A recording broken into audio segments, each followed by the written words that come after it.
Bullying is an issue that most schools and students grapple with on a daily basis. Administrations now have a new tool in the fight against bullying in the 21st century. It's an app. In the Berkshire County town of Lenox, the school district recently introduced a free anonymous alert app to report potential bullying incidents. I sat down with Dr. Kimberly Merrick, superintendent of Lenox Public Schools, and anti-bullying advocate Edward Zemba, president of Unify Against Bullying, to discuss how this will work. I just became the superintendent in Lenox in July. And thank you. And we had a retreat with our school committee, and it came out pretty loud and clear during the retreat that bullying seems to be an issue in Lenox. Not unique to Lenox, seems to be going on in many school districts. And you can't just ignore and hope it goes away. And so we've done several initiatives, and one of them is See Something, Say Something. And through the See Something, Say Something initiative, we have also purchased an app. It's called Anonymous Alerts, and students can put the app onto their phone, and they can report something that they're finding disturbing or upsetting or whatever the case may be, and they simply just press a button and it goes right to an administrator in the district, and we respond. So if it's an emergency, what happens? If they say, okay, something is going down right now in the boys' locker room, how does that work?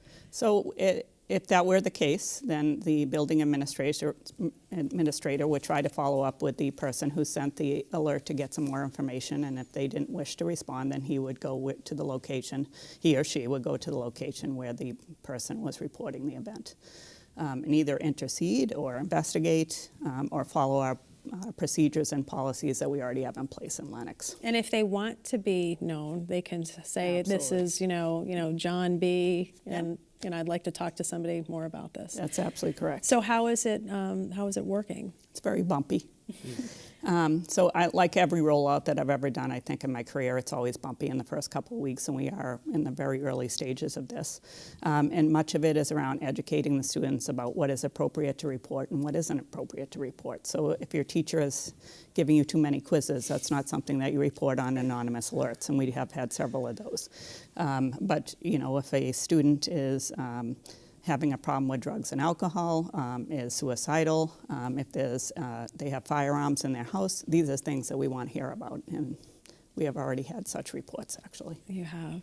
Okay, so Edward, I know that this bullying is near and dear to your heart, as the head of Unify Against Bullying. We talked several years ago, and now fast forward, technology has become part of the problem, where I think when we spoke a long time ago, it wasn't quite there yet. What are you seeing in the work that you do?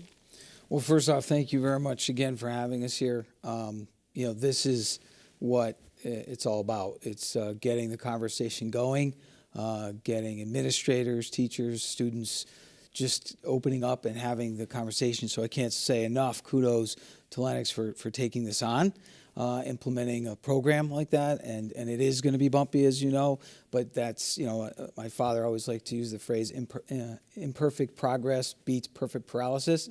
So at least you're moving forward, right? So I think it's wonderful that you're doing that. That's number one. Number two, to answer your question, yes, technology has just continued to, grow at such an incredible pace. Cyberbullying, has been a problem since the beginning of social media, but it continues to grow. On the flip side, though, as we just heard, technology is starting to figure out, well, there's another side of that too, though, isn't there? Right. That maybe we could use technology to start offsetting that. And, one of the things Unify started a few years ago was the Unify Selfie Challenge, where we came up with this concept where you write Unify in your hand, hold it over your mouth, take a selfie and post it, and then challenge 3 others to do the same thing. You can go to the website, and there's all the good information there. And that selfie challenge has spread all across the world. We've had folks in all 50 states participate and in over 50 countries globally, along with a whole bunch of celebrities. So that's using the technology on the flip side and helping break the silence of bullying, which is what the Selfie Challenge is all about. We're all unifying together to do something about the silence associated with bullying. So again, kudos to you for what you guys are doing. Thank you. Why was this important to you to get involved in this? Well, like so many others, there were definitely some personal challenges with regard to some things that we experienced in our own personal lives with our children. But to be honest with you, a big part of it was just how pervasive it was. In other words, it wasn't just the things that we were seeing in our own home and some of the challenges that we were dealing with, but just how often we were hearing about it from others, from other friends and families. And one of the things I have to say is, I don't know a school system that isn't struggling with this issue.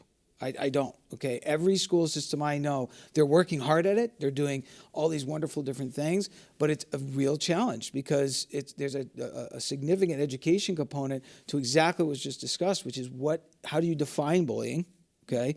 And then how do you get your hands around it? And I don't know as if there is any one perfect, simple answer, of course, but at least if we roll up our sleeves and dive in and start working on it, because the scariest part of bullying, when the really bad things happen, is when there's complete silence. Right.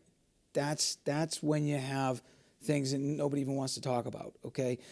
So at least getting the kids discussing it, that's how it starts, and then we look at these different programs that are out there to help make a difference. And you think about, the complete silence that you talked about. I was reading one stat that 20 to 30% of kids who are bullied don't notify their parents, but that were probably 2 or 3 other kids who watched it happen, who also might be afraid to stand up to the bully. How do you encourage kids to advocate for themselves? Well, even when we introduced this app, we did inform the students and tried to educate them that you try to find a trusted adult. That's your first and number one priority. Do you have a teacher that you could go to, or a guidance counselor, or an administrator that you would call, someone that you would trust to impart this information? And if you don't have that, this is an alternative.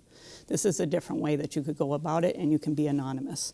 And so that's how this all sort of got started. I view it as a moral imperative that districts have to do something to help students who are struggling in this way, and many more than we think. And it can start something as simple as, somebody, okay, I'm not going to let you sit with me on the bus. That's right. And then the next kid says, no, you can't sit here as well. But, it takes that one kid to say, hey, leave them alone. How do you encourage kids to do that? Because that takes everything they have sometimes. But sometimes when you are assertive like that, the bully backs down.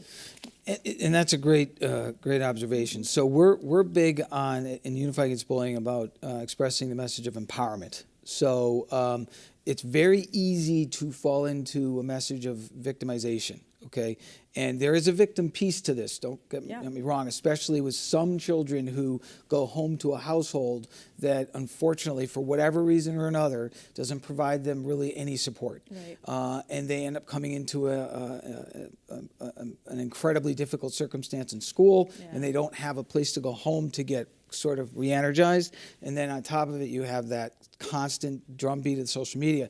So in that case, that's when again things get really tough. One of the goals of Unify is to convey to these children that are in those particular circumstances, even under those circumstances, they're not alone. That there's an organization like Unify Against Bullying out there that they can reach out to. We have resources on our website, which is unifyagainstbullying.org, where the kids and the families can turn to. And more than anything, what we really encourage is to get involved. For the kids to get involved, come out, be part of a fashion show that we do each year in May, where they could come out and help out, hand out programs, help answer questions, maybe get up on that stage, all these different things, because the more they get involved, the more they feel empowered, and the less they feel like they're losing that power to somebody who's trying to take it away from them.